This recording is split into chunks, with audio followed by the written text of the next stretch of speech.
नमस्कार। Weekly Boolean outlook में आपका स्वागत है। पिछले एक हफ्ते की अगर हम बात करें तो सोने चांदी में हमने कहीं ना कहीं दबाव ही बढ़ते हुए देखा है। नो डाउट ग्लोबल मार्केट में जो अनसर्टेनिटी बनी है उसके बावजूद हमने देखा गोल्ड तो काफी स्टेबल रहा है, बट चांदी में हमने गिरावट देखी। पिछले एक हफ्ते की अगर बात करें तो गोल्ड 0.25% की गिरावट के साथ 45,750 के करीब ट्रेड कर रहा है।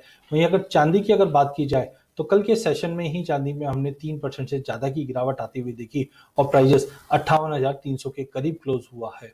इंटरनेशनल में भी ऐसा ही कुछ हमने हाल देखा, जहां चांदी $21.5 तक और गोल्ड $1730 का लेवल छूते हुए दिखाई दी। गोल्ड और सिल्वर में गिरावट एक कारण यह भी है कि डॉलर इंडेक्स में एकाएक काफी बड़ी तेजी आई।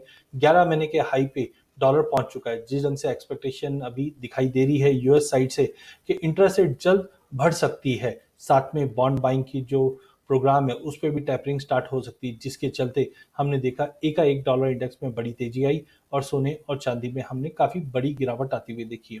नो डाउट कोरोना का जो कंसर्न पिछले महीने बना हुआ था वो कहीं ना कहीं अब डिमिनिश होता हुआ दिखाई दे रहा है, जिसके चलते भी रिस्की एसेट्स के अंदर डिमांड बढ़ती हुई दिखी। साथ में हमने देखा फिजिकल मार्केट के अंदर चाइना से जो नेट गोल्ड के डिमांड है या इंपोर्ट है वो कहीं ना कहीं थोड़ा गिरावट दिखा रहा है। साथ में ईटीएफ से भी हमने देखा कि प्राइजेस के अंदर एक लिक्विडेशन दिखा रहा है। तो ओवरऑल कहीं भी गोल्ड के लिए कोई अच्छा सपोर्टिव न्यूज नहीं दिखाई दे रहा है। बट पिछले हफ्ते एक काफी इंपॉर्टेंट डेवलपमेंट हुआ चाइना की ओर से, जहां पे एवरग्रैंड प्रॉपर्टी का जो कंसर्न बना हुआ है ये काफी बड़ा कंसर्न है।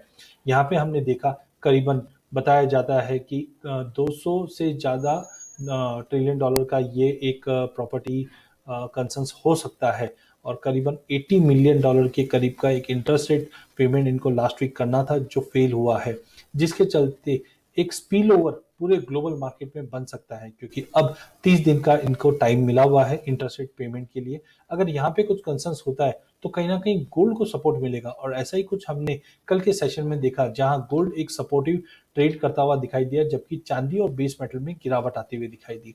तो टाइमिंग अगले हफ्ते की अगर हम बात करें तो सोने और चांदी में बड़ी गिरावट के बाद मार्केट थोड़ा स्टेबल होता हुआ दिखाई देगा।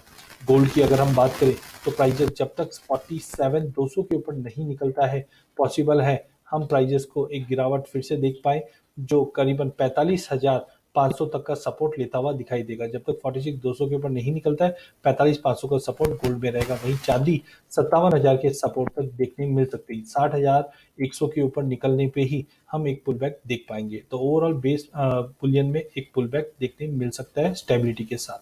धन्यवाद।